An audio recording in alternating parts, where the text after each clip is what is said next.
¿Qué tal amigas? ¿Qué tal amigos? Qué gusto saludarles nuevamente aquí en Análisis con su servidor Eduardo Andrade en el canal que tiene el mejor auditorio de YouTube.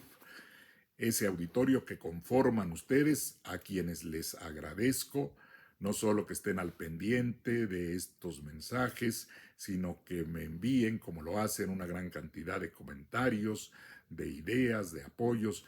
De verdad, muchas gracias a todas y todos, a los nuevos suscriptores y a los anteriores también. Por supuesto, a todas y todos, gracias nuevamente. Y debo contarles que me mandó un amigo mío un video del doctor Miguel Carbonell. Me dijo para que lo refute y lo hago con mucho gusto, porque en ese video el doctor Carbonell hace un elogio muy amplio del proyecto, francamente muy deficiente, que elaboró el ministro González Alcántara, por virtud del cual pretende dejar sin efecto pedazos de normas constitucionales, desconocer a la Constitución. Y además ha dicho que las reformas constitucionales recientes que ratifican la supremacía constitucional no le son aplicables a su proyecto porque el transitorio, y hay un transitorio específico en la reforma que ya es parte de la Constitución, que dice que los asuntos en trámite se resolverán de acuerdo a lo que dice el texto actual de la Constitución. Y ese texto dice que no puede el poder constituido de la Corte hacer un desconocimiento de las normas constitucionales. Y al margen de lo que voy a refutar, de lo que dice Carbonell, sí quiero también refutar lo que ha dicho el ministro González Alcántara, que como el asunto ya terminó la instrucción y ya presentó su proyecto, que no les es aplicable la Constitución. Bueno, si la Constitución dice que los asuntos en trámite se resolverán de acuerdo a esos cambios, ¿cómo puede decir el ministro que un asunto que no está resuelto, la instrucción es una parte, el ministro instructor presenta su proyecto y no hay resolución todavía? El asunto entonces está en trámite, que no fuercen los conceptos y los saquen de lo que es su contenido exacto. Pero volvamos al video de Carbonell.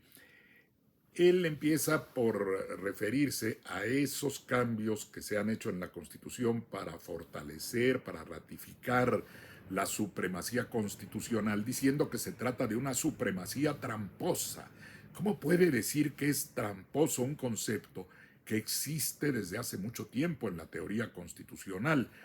Y a veces descalifica las cuestiones que vienen de muy atrás, porque dice que son textos ya del siglo pasado o antepasado. Pues yo tengo un texto de este siglo, que está suscrito por el doctor Carbonell y por el doctor Carpizo, en el cual el doctor Carpizo indica en el apartado 4 de su primer capítulo la supremacía constitucional como un concepto básico, la supremacía constitucional y la jerarquía de las normas. No me va a decir el doctor Carbonell que Jorge Carpizo es un tramposo y que introduce un concepto truculento. No se puede expresar así, y supongo que no lo hará, de uno de los mejores constitucionalistas que ha dado este país a lo largo de su historia, el doctor Jorge Carpizo. Tiene un punto que hay que reconocerle a Carbonell, que él nos dice que es su opinión. Bueno, es su opinión lo que nos dice ahí. Es una teoría, como muchas teorías susceptible de ser refutada. No es la verdad absoluta, como a veces pretenden estos neoconstitucionalistas. Hay teorías que echan abajo lo que se indica, en este caso la que nos presenta el doctor Carbonell. Y según esa teoría, el poder reformador de la Constitución es un poder constituido y no constituyente. Y ahí hay un error básico. Expliquemos cuál es la diferencia entre el poder constituyente y los poderes constituidos. El poder constituyente es el que tiene la capacidad de elaborar normas constitucionales, tiene esa atribución excepcional de hacer normas que forman parte de una constitución, ya sea que lo haga de manera integral, generando una constitución totalmente nueva, o que lo haga de manera parcial, porque de todas maneras las normas son constitucionales. Una reforma, una modificación, una adición, una derogación es un cambio parcial, pero que afecta normas de la Constitución. Por lo tanto, ese cambio lo está haciendo un poder que tiene la capacidad constituyente. Y confunde el doctor Carbonell los casos en que se origina una constitución nueva, ya sea por un momento fundacional, porque acaba de surgir un país y va a redactar su primera constitución, o porque por alguna alteración de la propia vida social, cultural, colectiva, es necesario crear integralmente un texto nuevo y entonces se convoca un congreso constituyente o asamblea constituyente para que elabore toda una constitución. Pero esa asamblea es tan constituyente como el conjunto de órganos que el propio poder que elaboró la constitución integral deja con la atribución al cual le permite, lo asciende de ser un conjunto de poderes que efectivamente constituyó de origen el poder constituyente, pero los inviste de una capacidad igual a la que tuvo el poder constituyente, que es la de hacer normas constitucionales. Incurre pues el doctor Carbonell en confundir los congresos constituyentes con el poder constituyente. El poder constituyente es una facultad. La asamblea que elabora una constitución inicial es un órgano que se generó precisamente para eso y que tiene el poder constituyente, la atribución de hacer constituciones. Bueno, pues ese poder lo tiene también el conjunto de órganos que ya establecidos en la Constitución, el poder que hizo la primera, el Congreso que hizo la primera con poder constituyente, inviste a otros órganos de esa misma capacidad de fabricar, de elaborar normas constitucionales. Y por lo tanto, el poder que reforma la Constitución es tan constituyente como el que hizo la primera, el que hizo la original. No se puede hacer una distinción. El poder constituyente es pues ese, el que crea, el que produce normas constitucionales. ¿Y por qué decimos poderes constituidos y por qué se confunde el doctor Carbonell? Porque los poderes constituidos están ya establecidos en el texto de la Constitución, el poder legislativo, el poder ejecutivo, el poder judicial, que a diferencia del poder constituyente que trabaja solo cierto tiempo para hacer las normas constitucionales, que es un poder que surge específicamente para eso, y que además no tiene límites jurídicos, por lo menos en nuestro sistema constitucional no los tiene, como lo demostraré. Los poderes constituidos, en cambio, son poderes que se mantienen en el tiempo, son instituciones que trabajan constantemente, que no frenan su tarea aunque cambien sus titulares, son poderes derivados de la propia Constitución, son poderes además limitados, con los límites que le pone la propia Constitución, límites, por cierto, que tiene la Suprema Corte como poder constituido, ese sí, y que se los quiere saltar. El poder reformador, que también se llama constituyente permanente, se configura, sí, por un conjunto de órganos que ya se encuentran constituidos en la Constitución, pero que dejan su trabajo normal para ser investidos como investidos de poder constituyente, que los inviste la propia Constitución al establecer el procedimiento de reforma. En el caso mexicano, son las dos cámaras del Congreso de la Unión por mayoría calificada de 2/3 y la mayoría de los congresos locales del país.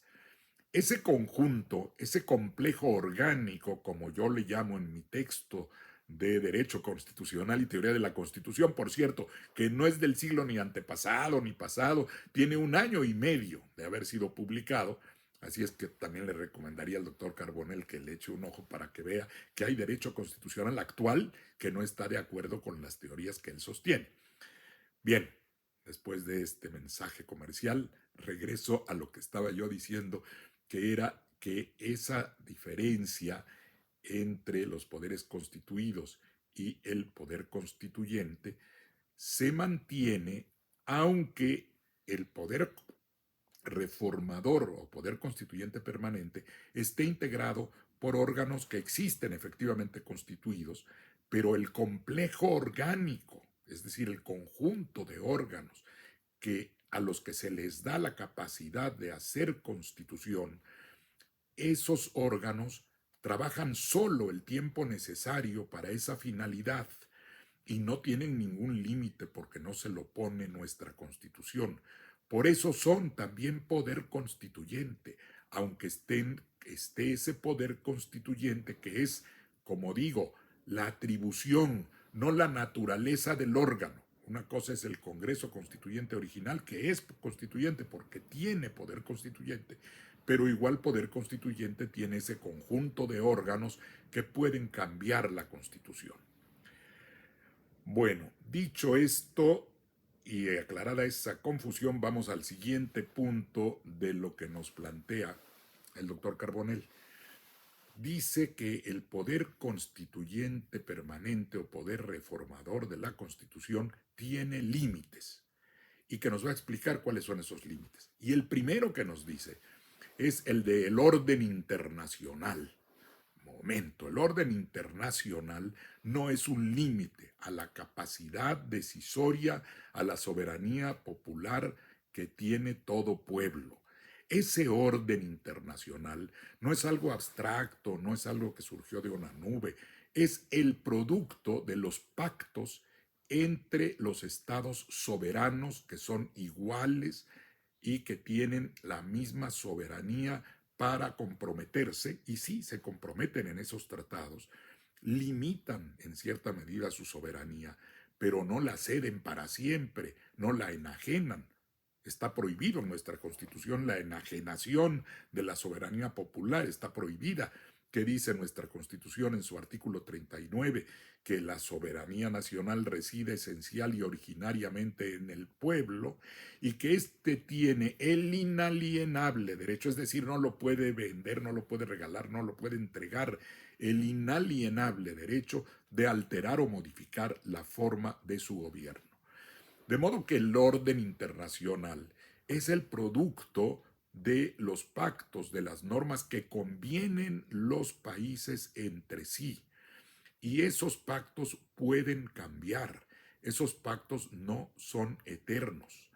Si mucho me apuran, yo diría que es exactamente al revés de lo que dice este autor. No es el orden internacional limitante de las soberanías. Al contrario, son las soberanías nacionales limitantes del orden internacional. ¿Y por qué motivo? Porque ese orden internacional lo crean los estados a través de sus pactos soberanos y los pueden cambiar. Y un estado puede decidir que deja de pertenecer a una convención, que deja de estar en un tratado y lo puede hacer. No es una cadena eterna el firmar un tratado, ni podría hacerlo. Imagínense que quedaran todas las generaciones futuras de mexicanas y mexicanos sujetas a lo que en algún momento establecieron los poderes constituidos, eso sí, de México, el poder legislativo a través del Senado que aprueba los tratados que firma el presidente o la presidenta en este caso, y esos dos poderes sí comprometen al Estado mexicano hasta el límite de lo que diga el tratado y hasta el momento en que quieran permanecer en el tratado. No hay pues tratados eternos, ni un orden internacional superior. Es un conjunto de normas que se han pactado entre los propios países soberanos. Y por cierto, esa capacidad de libre determinación que tienen los pueblos para organizarse es un principio del derecho internacional. El orden internacional que está pactado en tratados, por ejemplo, la Convención de Viena que cita Carbonell, dice en sus considerandos iniciales, teniendo presentes los principios de derecho internacional incorporados en la Carta de las Naciones Unidas, tales como, ojo, los principios de la igualdad de derechos y de la libre determinación de los pueblos.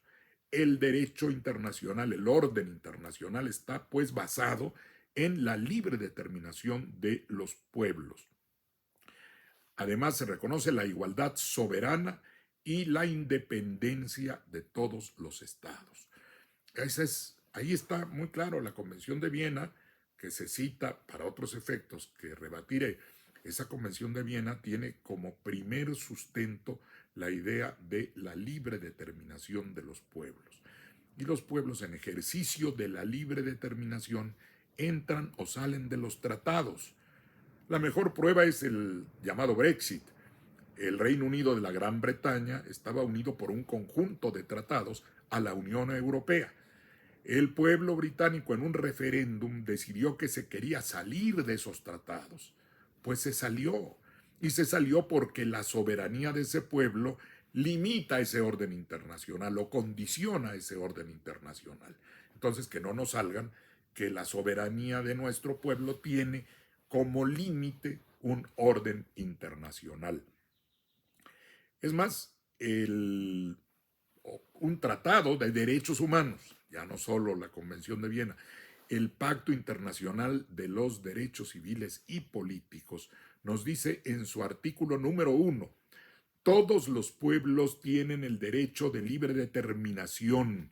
En virtud de este derecho, establecen libremente su condición política, es decir, su constitución, su organización del poder de cada estado, su condición política, y proveen asimismo a su desarrollo económico, social y cultural. Y eso se hace a través de las normas constitucionales. Ahí está, que no me salgan con que el orden internacional va a limitar la libre determinación del pueblo mexicano. Ahora, ¿cuál es el argumento que se emplea que proviene también de la Convención de Viena? Esta convención dice que los estados, cuando firman los tratados, no pueden alegar su derecho interno para dejar de cumplir el tratado. Eso tiene lógica. Es decir, no puedo simplemente desembarazarme de una obligación que adquirí en el tratado diciendo, pues mi derecho interno no me deja hacer eso. No, yo debo cumplir el tratado hasta el límite del compromiso. Eso sí tienen límites. Uno de ellos, por ejemplo, la Convención Americana de Derechos Humanos, a partir de la cual se pretende dictarle reglas para que México cambie su constitución, de ninguna manera tiene ese alcance. En los casos en que le han indicado a México que debería cambiar sus normas constitucionales, México cumplió con el tratado, no interpuso el derecho interno para no cumplir. En el caso Tzompachteltecpile, por ejemplo, y otro similar, México ni siquiera fue condenado. México aceptó que los agentes de autoridad del Estado mexicano habían violado derechos humanos y está comprometido a reparar esas violaciones y cumplió con ese compromiso. De modo que no puede la Corte Interamericana de Derechos Humanos venir a dictarnos normas constitucionales que son producto de nuestra soberanía, cuando México además nunca interpuso el derecho interno para dejar de cumplir. Pero en última instancia, tan es superior la soberanía interna que en el caso de una contradicción entre el tratado y la Constitución, lo dicen nuestras propias normas constitucionales, debe prevalecer la Constitución. En primer lugar, porque el artículo 133 es muy claro. La Constitución, esta Constitución dice, las leyes que de ella emanen, que tienen que estar de acuerdo con la Constitución, y los tratados internacionales que estén de acuerdo con la misma, con la Constitución, son la ley suprema, pero estando arriba la Constitución por el orden que establece el propio artículo. Entonces los tratados siempre estarán sujetos a lo que diga la Constitución. Es más, si un tratado puede ser declarado inconstitucional, pues es que la Constitución es jerárquicamente superior. Y el artículo primero mismo nos dice que puede establecer la Constitución restricciones a los derechos humanos, porque la Constitución señala que en los Estados Unidos mexicanos toda persona gozará de los derechos humanos y las garantías que reconoce esta Constitución y los tratados internacionales de los que México sea parte, los cuales los derechos no podrán restringirse ni suspenderse sino en los casos y con las condiciones que la misma Constitución establece. ¿Qué quiere decir eso? A contrario sensu, que si la Constitución puede restringir esos derechos, evidentemente esa disposición está avalada por el propio artículo primero. Dice que no podrán suspenderse o restringirse los derechos, sino en los casos en la que la Constitución diga. Ergo, la Constitución puede restringir derechos humanos. Y esto pues muestra que la idea de que hay un orden internacional que nos condiciona o nos limita es absolutamente falsa. ¿Cuál es otro argumento que presenta el doctor Carbonell?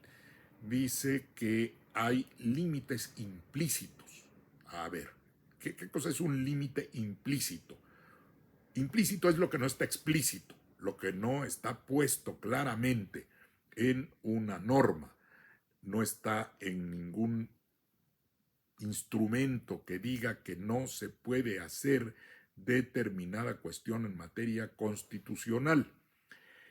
Y refiere en su video al artículo 100, se refiere al artículo 135 constitucional y dice que ahí encuentra los límites, que los hay de tipo procedimental y que los hay implícitos. Vamos a leer lo que dice el 135.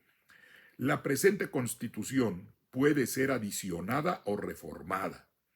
Para que las adiciones o reformas lleguen a ser parte de la misma, fíjense cómo redactó muy bien el constituyente original, que lleguen a ser parte de la misma, es decir, que se integran a la Constitución. El poder que la reforma o la adiciona tiene esa capacidad de crear las normas constitucionales y las hace que formen parte de la Constitución misma.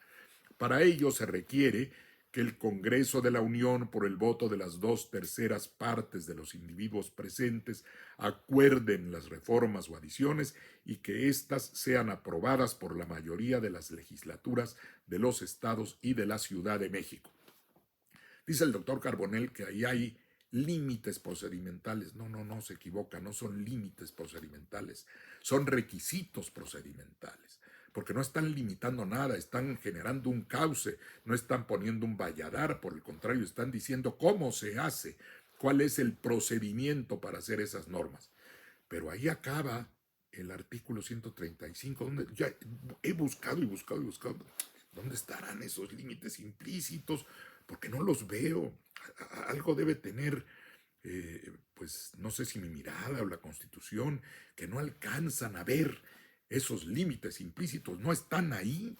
Que no nos diga que el 135 tiene límites implícitos distintos a los que él dice que son límites procedimentales y que yo digo bien que son requisitos y no límites. Y luego nos sale con que, bueno, esos límites que él cree que están ahí en el 135 se establecen en función del carácter de la Constitución. ¿Y qué es eso del carácter de la Constitución? Y a partir de esta noción ambigua, plantea también una diferencia insostenible entre reformar y sustituir. Dice que sí se puede reformar la Constitución, pero que no es lo mismo que sustituir. Pues no es lo mismo, es verdad, porque reformar es un concepto más amplio, más sólido. Reformar es darle nueva forma a algo, o cambiarlo, modificarlo. Sustituir es simplemente poner una cosa en lugar de otra. Y si a esas vamos, en nuestra Constitución, ¿cuántas veces? Yo creo que sí, cientos de veces se ha sustituido un texto por otro, un concepto por otro. Déjenme recordar así, a lo que me venga a la mente, algunas de esas sustituciones. El artículo primero sustituyó un elemento esencial filosófico de nuestra Constitución, que era el positivismo, por el naturalismo. Le cambió la esencia, como se dijo en la discusión de ese artículo. Se sustituyó una noción por otra. Se sustituyó otorgar, que era lo que decía el texto, por reconocer. El primer artículo. El segundo, En el segundo se sustituyó todo su contenido para introducir la autonomía de los pueblos indígenas. Ese concepto no existía en el texto original. Es un asunto esencial que tiene que ver con la nación. ¿Cómo fue que se pudo sustituir todo eso en el artículo segundo? Eso no fue, eso fue una muestra de supremacía tramposa, o ese poder que hizo eso no era poder constituyente. El artículo tercero ha sustituido, apenas llevo tres, el artículo tercero ha sustituido criterios básicos de la educación. Uno, de libertad original con límites establecidos por el constituyente de 17, luego por la educación socialista en 34, luego la educación nacionalista en 46, luego las últimas reformas en materia educativa que son totalmente diferentes, que sustituyeron al texto original. El artículo 4 se sustituyó, bueno, creo que me puedo ir uno por uno, se sustituyó en su contenido específico sobre libertad de trabajo para generar todo un conjunto poco a poco de derechos sociales, que no existían originalmente esos derechos en la Constitución de 17. Y así me puedo seguir. Creo que el quinto no tiene una sustitución de ese tipo, es una excepción. El sexto sí. En el sexto hay toda una sustitución, un cambio profundo, esencial, para generar el Instituto de Acceso a la Información Pública y Protección de Datos Personales. Eso no existía. Es más, es un órgano autónomo. El concepto de autonomía orgánica tampoco existía. Y ese sí fue un cambio esencial. A los tres poderes tradicionales, a los tres poderes constituidos, se le fueron desprendiendo parte de sus funciones para crear estos órganos autónomos. ¿Eso no fue un cambio esencial? ¿No modificó la naturaleza de la división de poderes en el país? ¿Y quién lo hizo? El poder reformador. Por eso también le llamamos poder constituyente permanente. Y así podemos seguir. No creamos todo un nuevo proceso penal, no hablamos del nuevo procedimiento penal, eso no sustituyó a lo que había antes. Por supuesto, ¿qué más tenemos? Déjenme acordarme. Pues en aspectos orgánicos. El Distrito Federal. Teníamos un Distrito Federal como parte de la organización federal del país con ciertas características y se cambió, hasta el nombre le quitaron. Eso no fue esencial. Hubo una alteración básica del sistema federal porque la inclusión del Distrito Federal en ese sistema era distinta en un principio a lo que pasó después. En materia electoral se introdujo a los partidos políticos en la Constitución. Eso no estaba, y eso también lo hizo el poder constituyente permanente o reformador.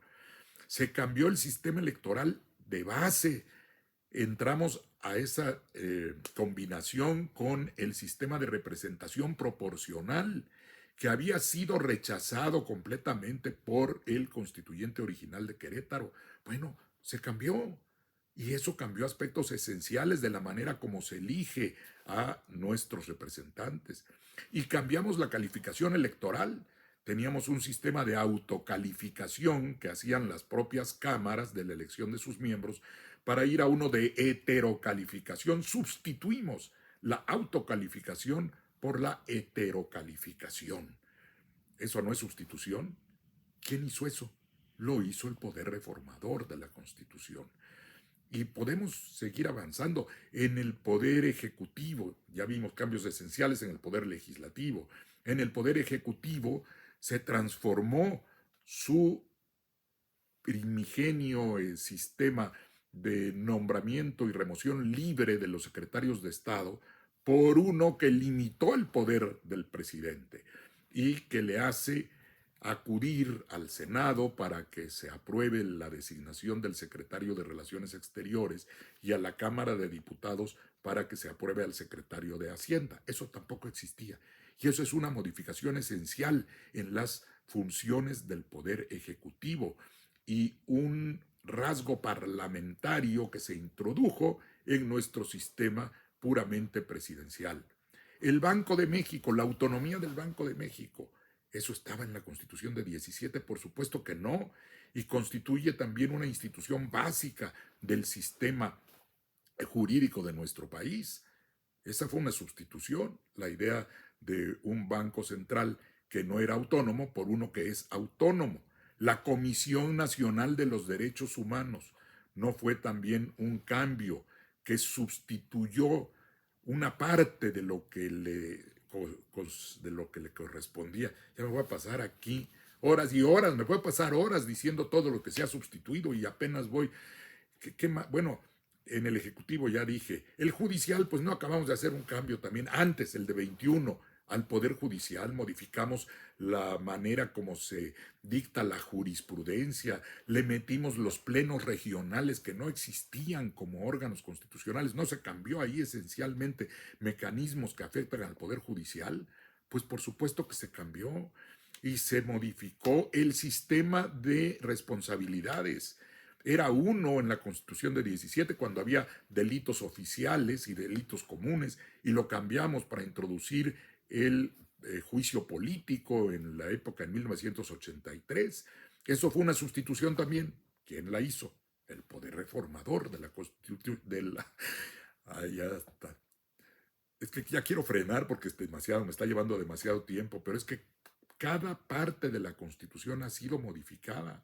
El artículo 134 que introdujo toda una serie de elementos adicionales al control de las obras, de los contratos. Bueno, el Sistema Nacional Anticorrupción, ¿a poco ya existía ese?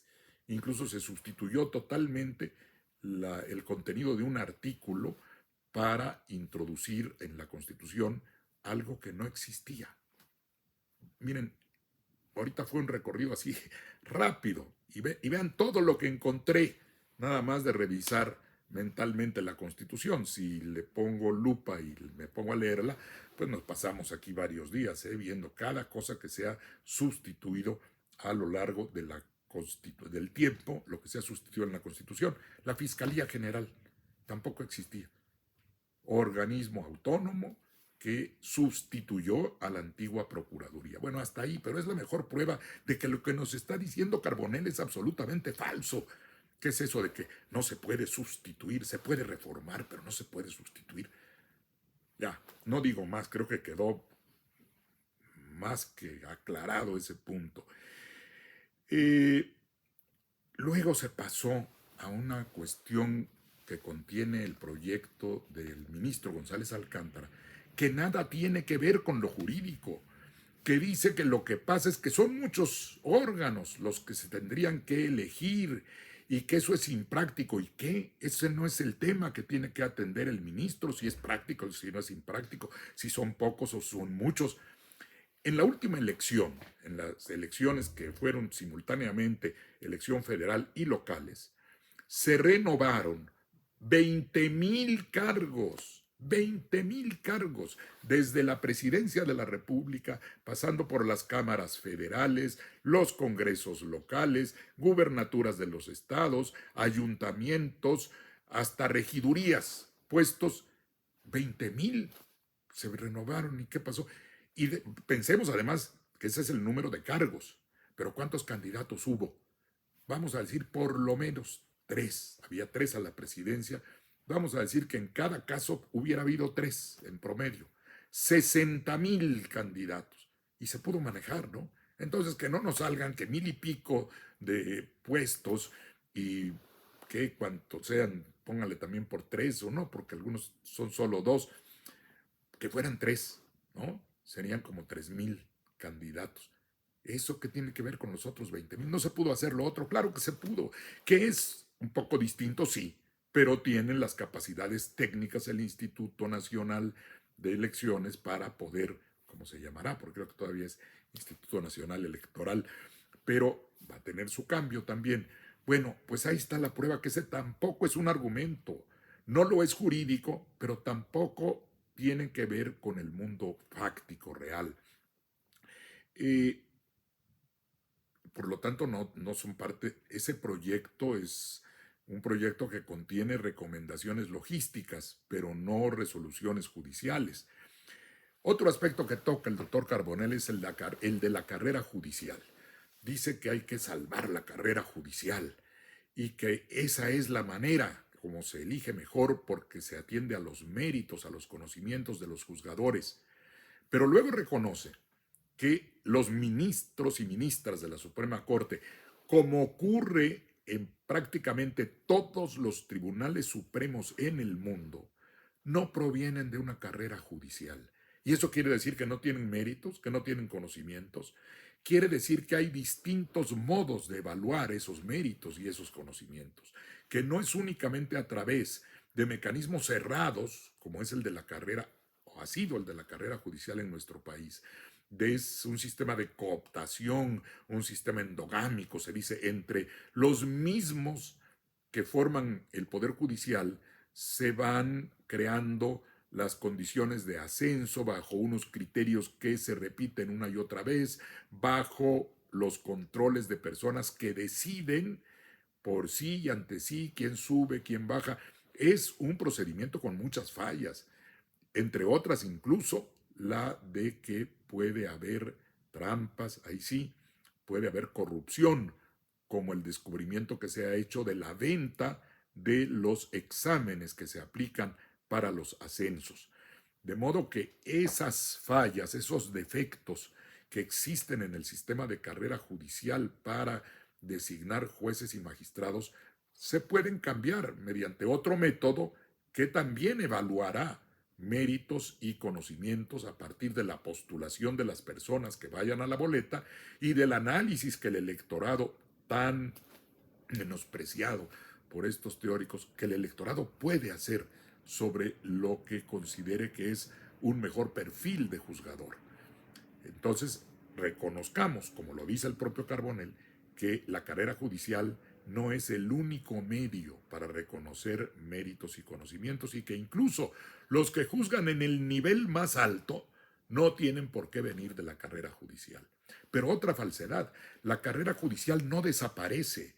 La carrera judicial permanece hasta un rango inferior al de juez, pero desde un actuario, un oficial, distintos rangos de secretarios van subiendo por el método de carrera judicial, hasta que llega un punto en que se tienen que someter a la prueba de las urnas. ¿Y por qué no ha de ser así?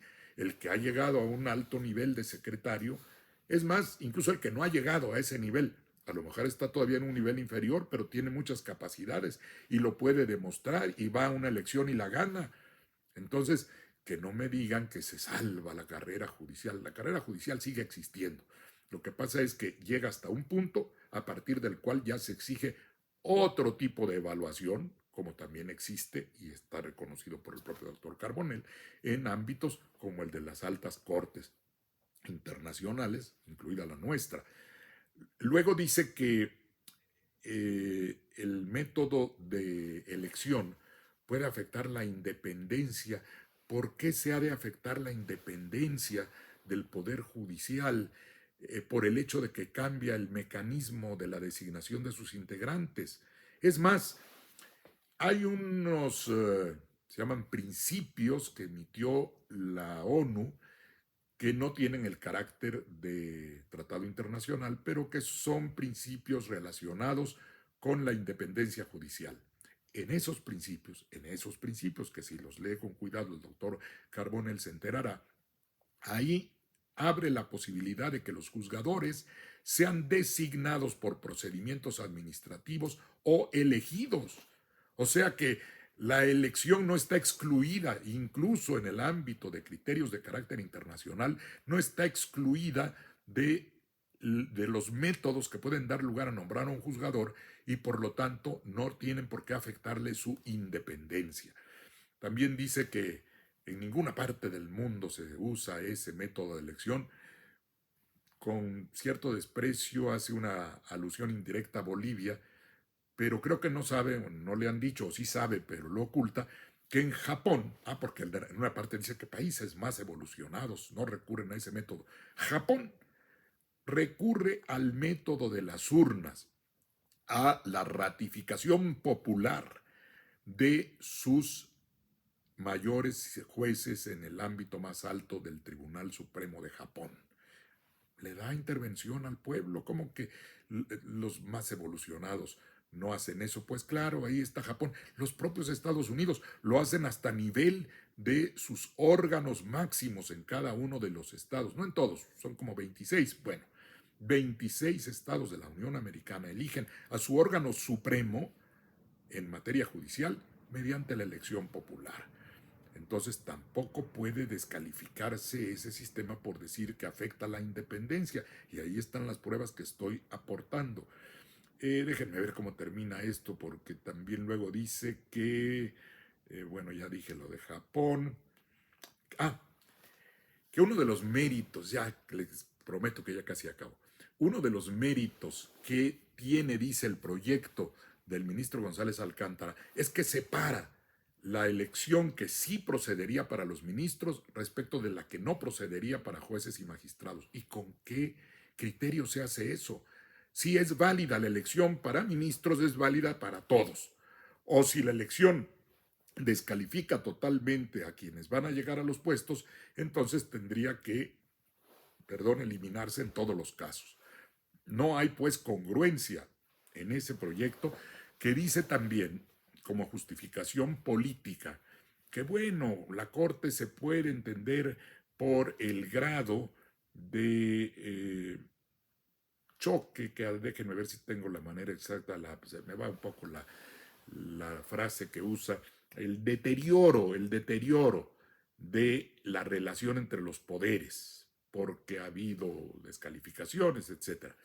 Bueno, pues ese deterioro no solo se ha dado a nivel de ministras y ministros, se ha dado en todo el ámbito del Poder Judicial. Vaya que si se ha deteriorado la relación con los otros poderes, si hasta se metieron a la fuerza en nombre del Poder Judicial a romper puertas en el Senado de la República, más deteriorada la relación entre los poderes se quiere, si ese deterioro es lo que justifica que sí se elija a los ministros, pues también justificaría que se elija a todos los demás. Yo creo que con eso es suficiente. Si alguien tiene algún mejor argumento que decir, que lo saque rápido o que calle para siempre. Muchas gracias por su atención. Gracias y nos vemos la próxima vez. Hasta luego.